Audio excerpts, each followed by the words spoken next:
السلام علیکم ورحمۃ اللہ وبرکاتہ۔ الحمد للہ رب العالمین والعاقبۃ للمتقین والصلاة والسلام علی اشرف الانبیاء والمرسلین، اما بعد۔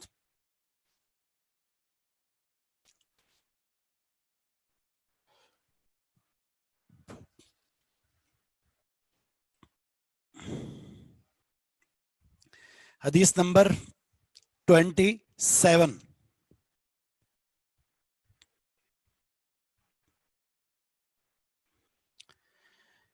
اس کے مسائل رہتے تھے اور اس حدیث پر کچھ ہماری مختصراً گفتگو ہوئی تھی۔ ہم کچھ گفتگو کر کے اپنی بات کو آگے بڑھاتے ہیں۔ مجھے سن پا رہے ہیں نا سب؟ آواز کلیئر ہے میری؟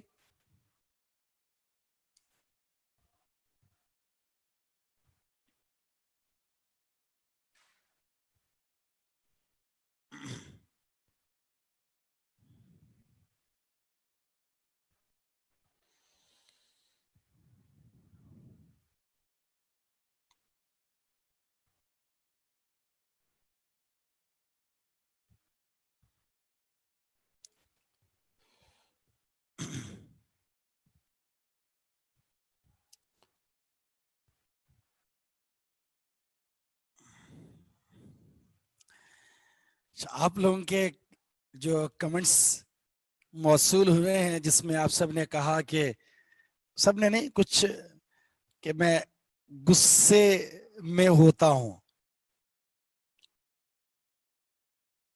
تو مجھے نہیں پتا چلا میں کب غصے میں ہوتا ہوں۔ وہ شاید کسی وجہ سے ایسا ہوا ہو، ورنہ میں نے کہا چلو آج میں مسکراتے مسکراتے پڑھاتا ہوں آپ کو۔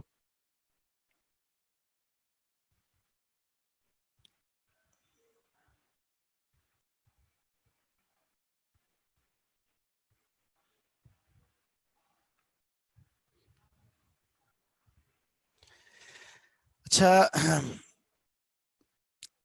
ہم انشاءاللہ العزیز کوشش کریں گے جو آپ کی تجاویز ہمارے سامنے آئی ہیں، ایک غصہ نہ کریں، ٹھیک ہے، اور دوسرا یہ ہے کہ ہم حدیث کے موضوع سے ہٹ کر کسی اور چیز پر گفتگو نہیں کریں گے انشاءاللہ، اور مختصراً آپ کے سامنے اس حدیث کا خلاصہ اور اس حدیث کا مفہوم آپ کے سامنے رکھیں گے، اور ساتھ میں یہ بات بھی کہ کچھ باتیں میں ذاتی طور پر اپنی طرف سے کر دیتا ہوں، تو وہ مجھے نہیں معلوم کون سی بات۔ ایک بات جس کا تفصیلاً جواب دے دیا گیا تھا، پھر وہ دوبارہ دہرائی گئی بات۔ بہرحال ہم آگے بڑھتے ہیں اور اس حدیث پر گفتگو کرتے ہیں۔ اس حدیث کے اندر جو ہے فطرت کا ذکر ہے، فطرت، امور فطرت کا۔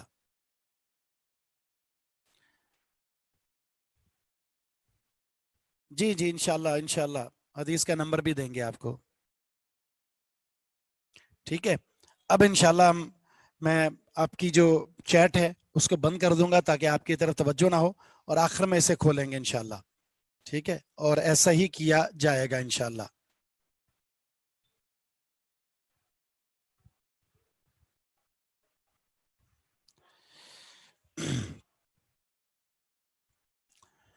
امور فطرت، میں نے بتایا تھا فطرت کا کیا مطلب ہے، ایک ہے فطرت اور دوسرا ہے امور فطرت۔ پہلی بات ذہن میں رکھیں، فطرت کا مطلب تین باتیں میں نے بتائی تھی۔ نمبر ایک، فطرت کا مطلب ہے سنت قدیمہ، یعنی پرانی سنت جو اللہ نے ہر نبی اور ہر امتی کو عطا فرمائی، پرانی سنت، سنت قدیمہ۔ دوسرا فطرت کا مطلب ہے سنت الانبیاء، انبیاء کی سنت اور ان کی عادت۔ تیسرا فطرت کا مطلب ہے اللہ رب العزت نے انسان کی خلقت کے اندر، اس کے مزاج کے اندر، اس کی طبیعت کے اندر جس بات کو شامل کر دیا ہے اسے فطرت کہتے ہیں۔ سنت قدیمہ، سنت الانبیاء، اور تیسری چیز خلقت کا حصہ، اس کی پیدائش اور تخلیق اور اس کے مزاج کا حصہ بنا دیا. یہ ہے فطرت. امور فطرت کیا ہے؟ امور فطرت اس حدیث میں ہے 5. میں نے بتائے تھے امور فطرت صرف 5 نہیں ہے، ایک حدیث میں 10 ذکر ہے، اور اگر دیگر حدیث کو جمع کیا جائے تو امور فطرت کی تعداد 10 سے بھی زیادہ ہے. لیکن اہم ترین 5 ہیں جن کا ذکر اس حدیث میں ہے، اور اگر غور کریں تو ان 5 کا تعلق طہارت کے ساتھ ہے، پاکیزگی کے ساتھ ہے. ختنہ اس لیے ضروری ہے، میں نے بتایا تھا کہ گوشت کا ایک ٹکڑا جو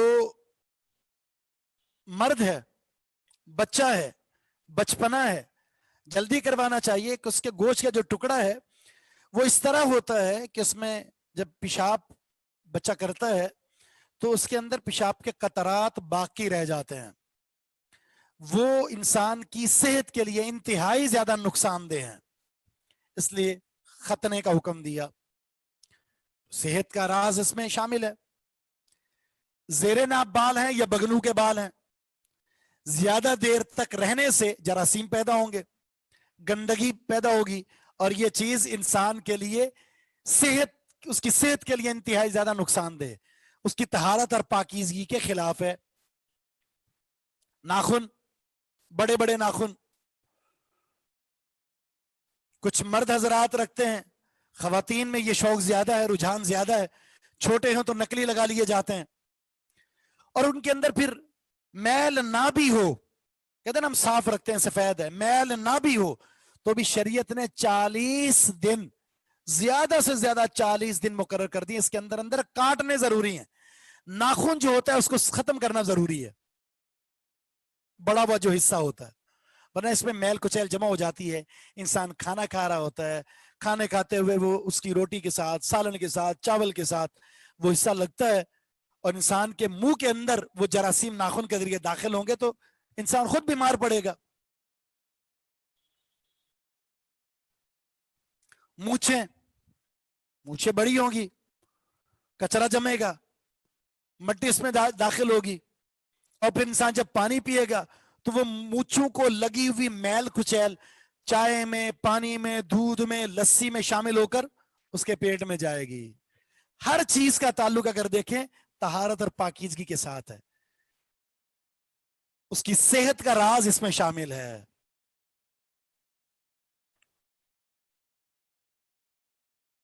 پھر 2 چیزوں کے تعلق سے میں نے بتایا، ایک یہ کہ بغلوں کے بال ہیں یا زیر ناف بال ہیں. اصل چیز اس کی صفائی ہے. پھر آپ اس طرح استعمال کر لیں، بلیڈ استعمال کر لیں، ریزر استعمال کر لیں، آپ کیمیکل استعمال کر لیں، صفائی کرنا ضروری ہے، وہ کسی چیز سے بھی کریں.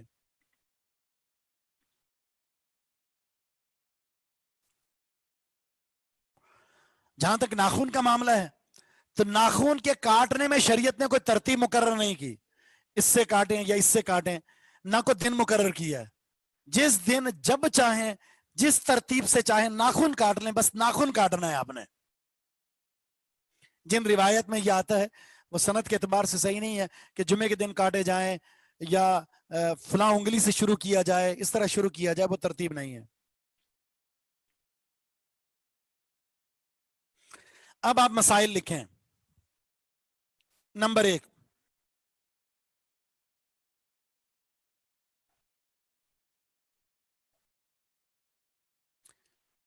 فطرت کا یہ تقاضا ہے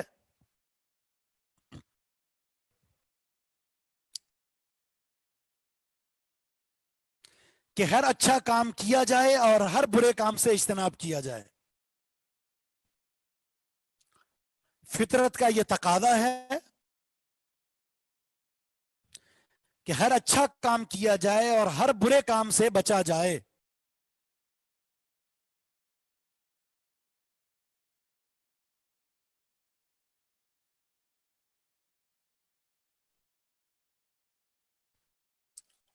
نمبر 2، دین اسلام صفائی اور پاکیزگی کو اختیار کرنے کی تلقین کرتا ہے.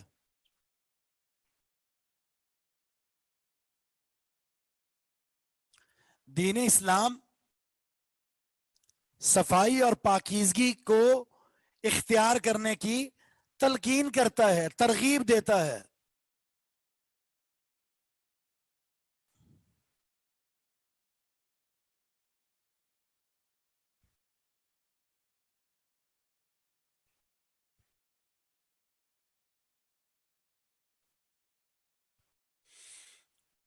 نمبر 3، ناخن بڑھانا۔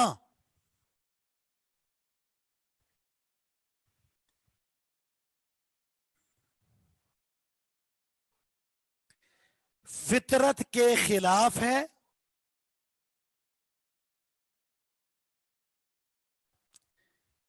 ناخن بڑھانا فطرت کے خلاف ہے، اس سے مسلمان مرد اور عورت کو بچنا چاہیے، اس سے مسلمان مرد اور عورت کو بچنا چاہیے۔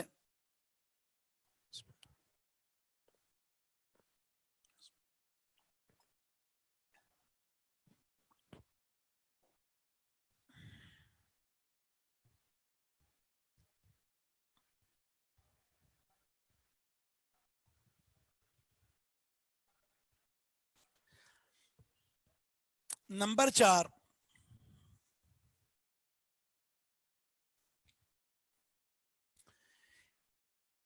زیر ناف بال،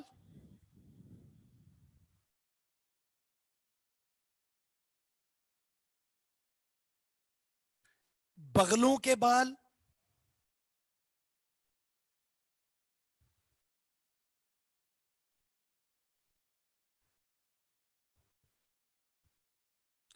اور مونچھیں،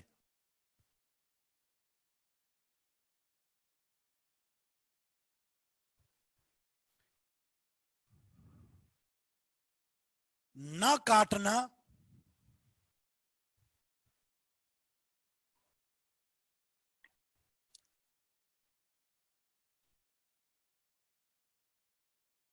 فطرت کے منافی عمل ہے،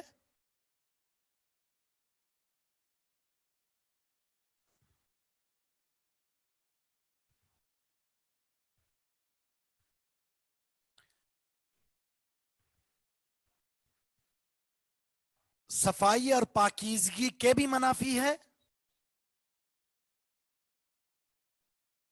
صفائی اور پاکیزگی کے بھی منافی ہے،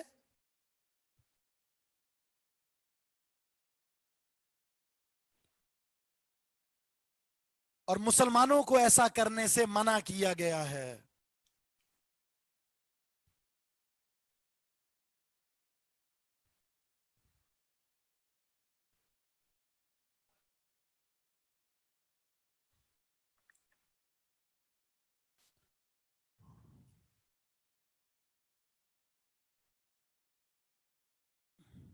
اگلی حدیث،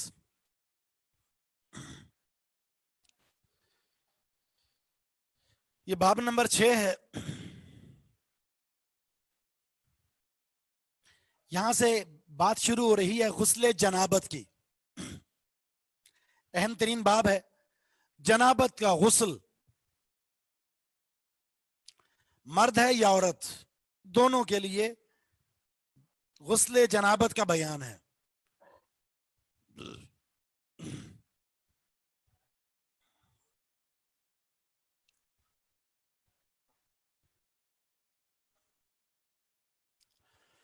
حدیث نمبر ہے 28۔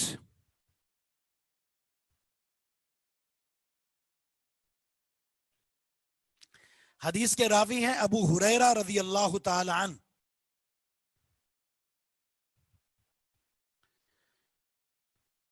وہ کہتے ہیں کہ ان النبی صلی اللہ علیہ وسلم لقیہ، نبی علیہ الصلوۃ والسلام ان سے ملے، ابو ہریرہ سے ملے یعنی سامنا ہوا۔ ابو ہریرہ جا رہے ہیں اور رسول اللہ صلی اللہ علیہ وسلم سامنے سے آ رہے ہیں، تو آمنا سامنا ہوا۔ فی بعض طرق المدینہ، مدینے کے بعض راستوں میں سے کسی راستے پر مدینے کے راستوں میں سے کسی راستے پر. طرق یہ طریق کی جمع ہے اور طریق راستے کو کہتے ہیں.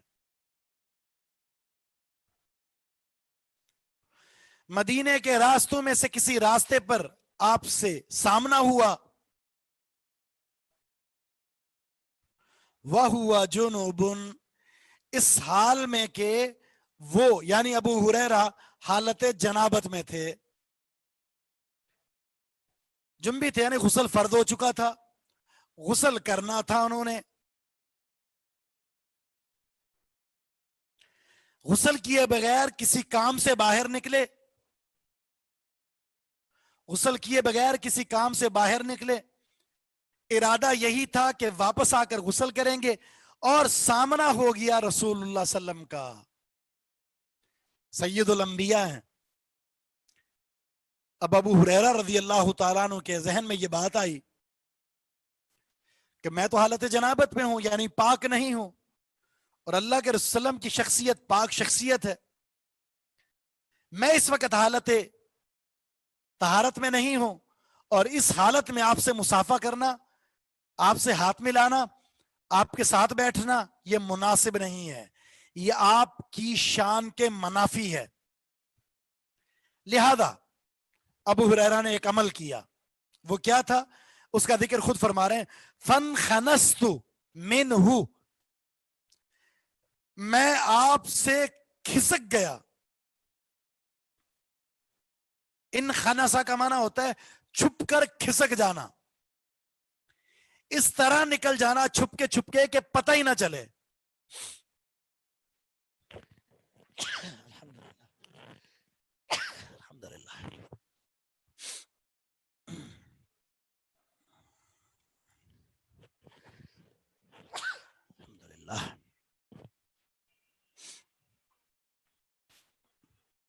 اچانک اپنا راستہ تبدیل کر لیا.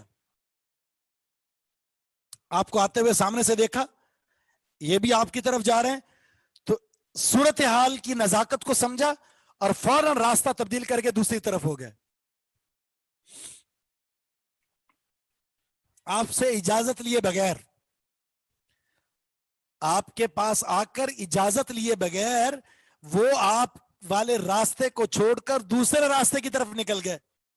اسے کہتے ہیں انخنس, کھسک جانا, چھپ کر راستہ بدل لینا. ابو ہریرہ کہتے ہیں فذهبت میں گیا, فاغتسلت میں نے غسل کیا. یہ آپ کے احترام کی وجہ سے ایسا کیا, انہوں نے آپ کے مقام کی وجہ سے ایسا کیا, تاکہ آپ کی شان میں آپ کے مقام میں کوئی کمی نہ آئے. اس لیے فوراً اپنا راستہ تبدیل کیا, اپنے آپ کو پاک کیا, صاف کیا, حالت طہارت میں آئے. ثم جئت پھر کہتے پھر میں آیا اللہ کے رسول کے پاس. آپ کو تو پتہ چل گیا تھا کہ ابو ہریرہ آ رہے تھے, اب کہاں چلے گئے. اب جا کر میں نے جب ملاقات کی تو آپ نے کہا این کنت یا ابا ہریرہ, کہاں تھے آپ اے ابو ہریرہ, کہاں تھے آپ اے ابو ہریرہ, کہاں تھے آپ. قال ابو ہریرہ کہتے ہیں کنت جنوبا میں جنبی تھا. یہ جنابت دو طرح سے ہوتی ہے, بیوی سے تعلقات قائم کیے ہوں تو بھی جنبی کہلاتا ہے, اور اگر مرد سویا ہوا ہے اور احتلام ہو جائے, مادہ منویہ کا خروج ہو جائے, تو بھی محتلم کہلاتا ہے, تو بھی جنبی کہلاتا ہے. تو کہتے ہیں میں جنبی تھا, فکرہت میں نے نامناسب سمجھا, اچھا نہ سمجھا, ان اجالسک کہ میں آپ کے ساتھ بیٹھوں, میں آپ کے ساتھ بیٹھوں. وَأَنَا عَلَى غَيْرِ طَهَارَةٍ اس حال میں کہ میں پاک نہیں تھا, میں طہارت کی حالت میں نہیں تھا, اور اس حالت میں آپ کے ساتھ بیٹھوں, اس بات کو میں نے گوارا نہیں کیا. فقال تو انہوں نے کہا, یعنی رسول اللہ صلی اللہ علیہ وسلم نے فرمایا, سبحان اللہ یہ کلمہ تعجب ہے، تعجب کے وقت کہا جاتا ہے. سبحان اللہ، یعنی کیا بات کہہ دی آپ نے. ان المؤمن لا ينجس، مومن نجس نہیں ہوتا، مومن نجس نہیں ہوتا، مومن تو پاک ہوتا ہے.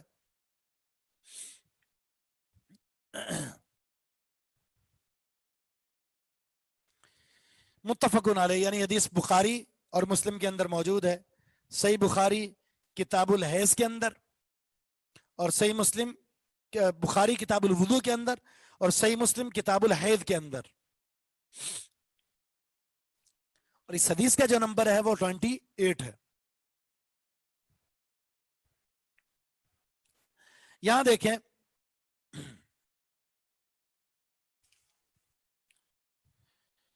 بڑے اہم ترین مسئلے ہیں. ایسی حالت میں، یعنی ایک جنبی آدمی ہے اور ایک پاک ہے، ان دونوں کا آپس میں ملنا ملاقات کرنا، اس میں کوئی شرن کوئی حرج نہیں ہے، شرن کوئی حرج نہیں ہے. لیکن اگر کوئی شخص یہ سمجھتا ہے یار میں نے ایک بڑی شخصیت سے ملنا ہے، ایک شخص ہے جس کی ایک عزت ہے، جس کا ایک مقام ہے، تو اس کو اسی حساب سے ملنا چاہیے.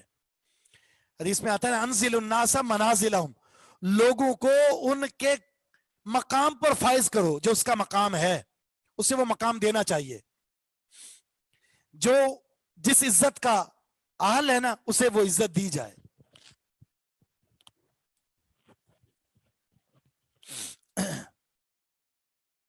اگر اسے عزت نہ دی جائے تو یہ بات اس کے حق کے منافی ہے. اس لیے ابو ہریرہ نے یہ کہا کہ رسول اللہ صلی اللہ علیہ وسلم کو اس حالت میں ملا جائے جس حالت کے آپ حقدار ہیں. لیکن نبی علیہ السلام نے ایک شرعی مسئلہ بتا دیا، غسل فرض ہونے کے باوجود بھی اس کا وجود نجس نہیں ہے، ذات کے اعتبار سے مومن نجس نہیں ہے. ٹھیک ہے حالت جنابت ہے، یعنی حکمن وہ نجس ہے، حقیقت نجس نہیں ہے. اگر آپ نے مصافحہ کر لیا، آپ نے معانقہ کر لیا، آپ گلے مل گئے، حالانکہ اس پر غسل فرض تھا تو کوئی عرض نہیں، آپ پر غسل فرض نہیں ہو جائے گا، آپ نجس نہیں ہوں گے. جیسے کہ عائشہ صدیقہ رضی اللہ تعالیٰ عنہا، ان کو ایام مخصوصہ تھے، نبی علیہ الصلوۃ والسلام نے ان سے کہا عائشہ مجھے مصلی پکڑاؤ، مصلی دو مجھے. تو سیدہ عائشہ صدیقہ رضی اللہ عنہا کہتی ہیں اللہ کے رسول صلی اللہ علیہ وسلم میں تو حالت حیض میں ہوں. تو نبی علیہ السلام نے کیا فرمایا، لیست حیضتکی فی یدکی، عائشہ یہ حیض، یہ خون تمہارے ہاتھ میں تو نہیں لگا ہوا، یعنی تم ٹھیک ہے حالت حیض میں ہو، حکمن نجس ہے، نجاست کا حکم ہے، لیکن وجود تو نجس نہیں ہو گیا نا تمہارا، تمہارے ہاتھ تمہارا جسم وہ نجس تو نہیں ہوا نا، صرف وہ مقام جہاں سے اس خون کا خروج ہو رہا ہے اور جہاں وہ خون لگا ہوا ہے صرف وہ نجس ہے، پورا وجود تو نجس نہیں ہے. تو مصلی پکڑا سکتے ہو، ہاتھ کی پکی ہوئی چیز کھلا سکتی ہو، ان کا جھوٹا کھایا جا سکتا ہے، پیا جا سکتا ہے، پلایا جا سکتا ہے، ساتھ لیٹا جا سکتا ہے، تو کوئی حرج نہیں ہے، جسم نجس نہیں ہے. اس کا معنی یہ ہوا غسل فرض ہونے کے باوجود بھی وجود نجس نہیں ہوگا، حکمن نجاست کا حکم ہے. مسائل لکھ لیں.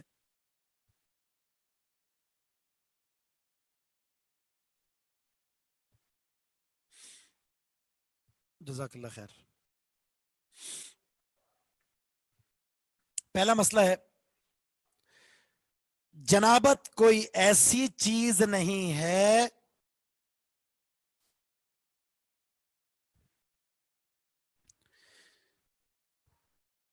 جس سے مسلمان کا وجود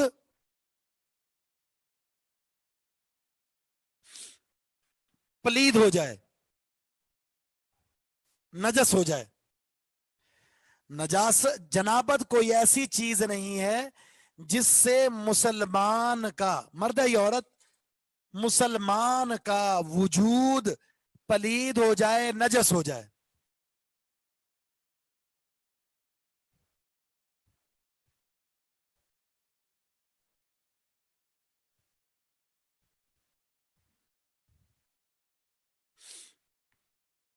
تیسرا مسئلہ،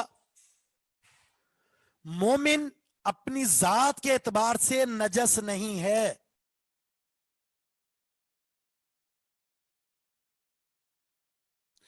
مومن ذات کے اعتبار سے نجس نہیں ہوتا. دوسرا مسئلہ یہ.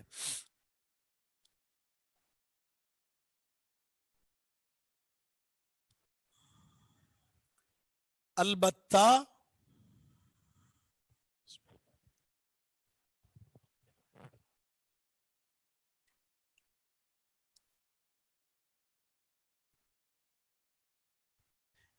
نجاست لگنے سے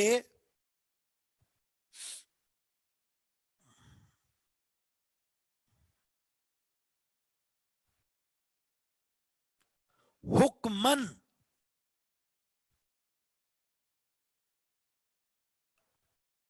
وہ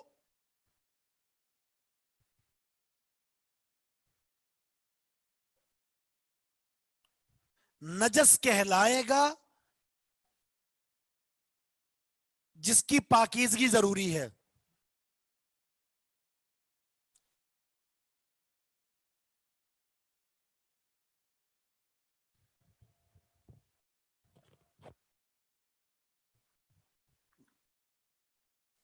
نجس کا مطلب ہوتا ہے گندی چیز، پلیت چیز. جسم کو لگ جائے نا تو حکمن تو وہ نجس کہلائے گا، اور اس نجاست کا ازالہ ضروری ہے، اس نجاست کو ختم کرے گا. نہیں لگی ہوئی تو حکمن تو نجس ہے، اس نجاست کی پاکیزگی ضروری ہے، جو کہ عبادت کی بنیادی شرط ہے. اس کو بھی لکھیں.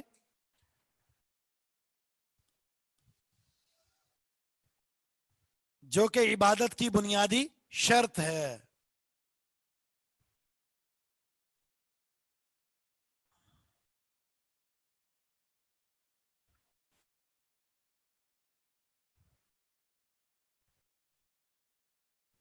جبکہ حالت جنابت میں، اسی کے ساتھ یہ لکھتے رہیں، جبکہ حالت جنابت میں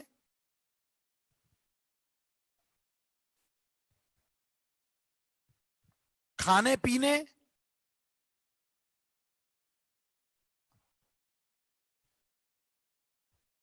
اور ملاقات میں کوئی حرج نہیں ہے.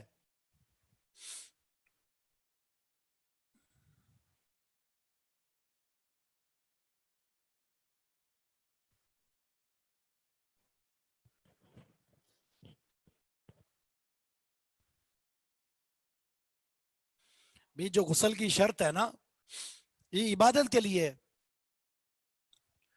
کھانے پینے کے لیے، ملاقات کے لیے تو شرط نہیں ہے. اس کی ایک مثال دیتا ہوں میں آپ کو، آگے وضاحت بھی آئے گی اس کی. نبی علیہ الصلوۃ والسلام جب صبح اٹھتے تھے، غسل فرض ہوتا تھا، سحری میں وقت کم ہوتا تھا، پہلے آپ کھا لیا کرتے تھے، سحری کرنے کے بعد پھر غسل کیا کرتے تھے. آگے حدیث آئے گی. اور اگر وقت زیادہ ہوتا تو پہلے غسل کرتے پھر سحری کرتے تھے.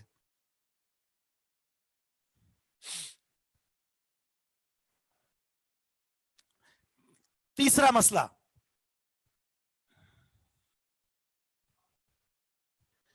غسل جنابت میں بلا وجہ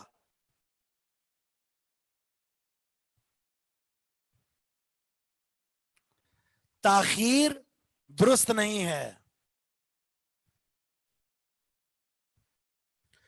غسل جنابت میں بلا وجہ تاخیر درست نہیں ہے.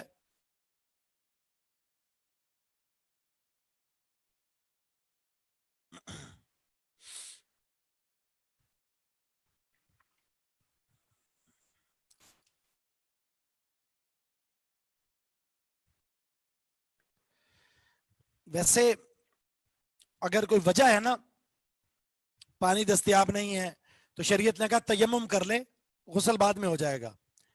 ایک شخص ہے، اس نے رات کی ابتدا میں اپنی بیوی سے تعلقات قائم کیے، غسل فرض ہو گیا، تو صبح تک تاخیر کر سکتا ہے. وہ نماز فجر کے وقت اٹھے، غسل کر لے، اور وہ نماز کے لیے، تو اس میں کوئی عرض نہیں ہے. لیکن یہ کہ غسل فرض ہو گیا رات کو اور پوری رات گزر گئی، دن کا کچھ حصہ گزر گیا اور اس کی پرواہ نہیں ہے، نہ نماز کی پرواہ ہے، تو یہ نحوست کا سبب ہے. وہ انسان پھر نحوست اور منحوسیت کے ساتھ دن گزارتا ہے. اور زیادہ تاخیر کرنے سے یہ بہت سارے اثرات جو ہمارے ہاں، اس کو کچھ ہو گیا، اس پر اثر ہے، اس پر جادو ہے، اس پر جن ہے، اس نے سایہ دیکھا، اس پر پانی گرا، اس پر خون کے قطرے گرے، اس کے کپڑے پھٹ گئے، فلاں ہو گیا فلاں ہو گیا. اس کی وجہ بھی یہ ہوتی ہے کہ اس نے غسل صحیح طریقے سے نہیں کیا ہوتا، غسل میں تاخیر کر رہا ہوتا ہے، پاک نہیں رہتا، پیشاب کے قطرات ہوتے ہیں اس پر، نجاست طاری رہتی ہے اس پر، وضو نہیں کرتا، نماز نہیں پڑھتا، قرآن نہیں پڑھتا، بیت الخلاء میں دعائیں جانے کی نہیں پڑھتا، نکلنے کی نہیں پڑھتا، پاک نہیں رہتا، تو اس کے پیچھے پھر شیاطین پڑ جاتے ہیں اور اسے نقصان پہنچاتے ہیں. پاک رہنے والا، باوضو رہنے والا، نماز پڑھنے والا، قرآن کی تلاوت کرنے والا، غسل فرض ہو جائے تو اس میں تاخیر نہ کرنے والا ان چیزوں سے محفوظ رہتا ہے.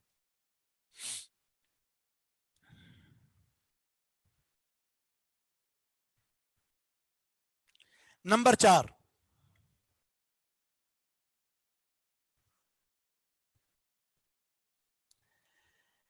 اہل علم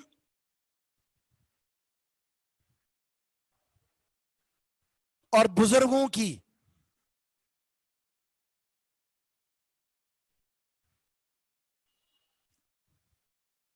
تکریم اور ادب و احترام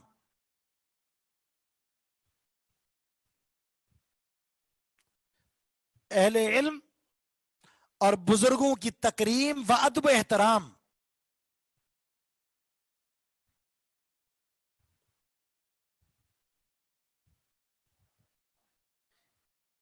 اسلامی تعلیمات کا حصہ ہے، یا اسلامی اخلاق کا حصہ ہے، اسلامی اخلاق کا حصہ ہے.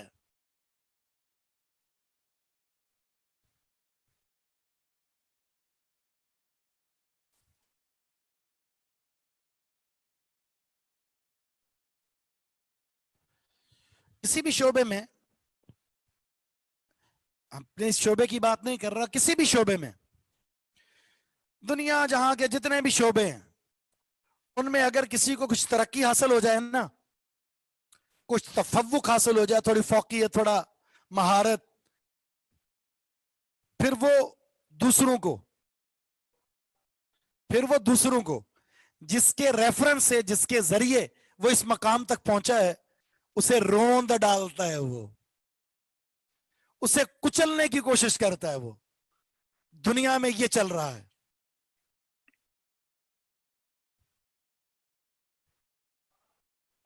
حالانکہ آپ کتنے بڑے اونچے مقام پر چلے جائیں، آپ کے بزرگ، آپ کے ماں باپ، آپ کی برادری اور قبیلے کے بزرگ حضرات، آپ کے اساتذہ، آپ کے دیگر، جن کے آپ پر کسی نہ کسی تعلق سے کچھ نہ کچھ مہربانیاں ہیں، انہیں زندگی میں کبھی بھی پس پشت ڈالنا، بے قدری کرنا، یہ اس انسان کے لیے بربادی کا آغاز ہوتا ہے. وہ اوپر جانے کے بعد بہت جلدی نیچے آتا ہے. لیکن جس نے اوپر جا کر بھی اپنے پیچھے والے، جس کی مدد سے وہ یہاں تک پہنچا ہے، جن کے تعاون سے یہاں تک پہنچا ہے، ان کے ساتھ ہمدردی، اخلاق، ادب، احترام، تعظیم، محبت یہ ملحوظ رکھتا ہے، اللہ رب العزت مزید اسے ترقیاں عطا فرماتا ہے. نمبر 5،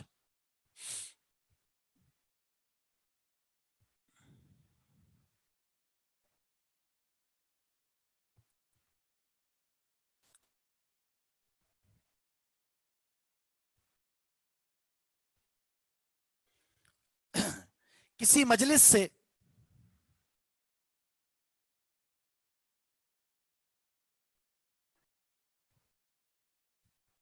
اٹھ کر جانے سے پہلے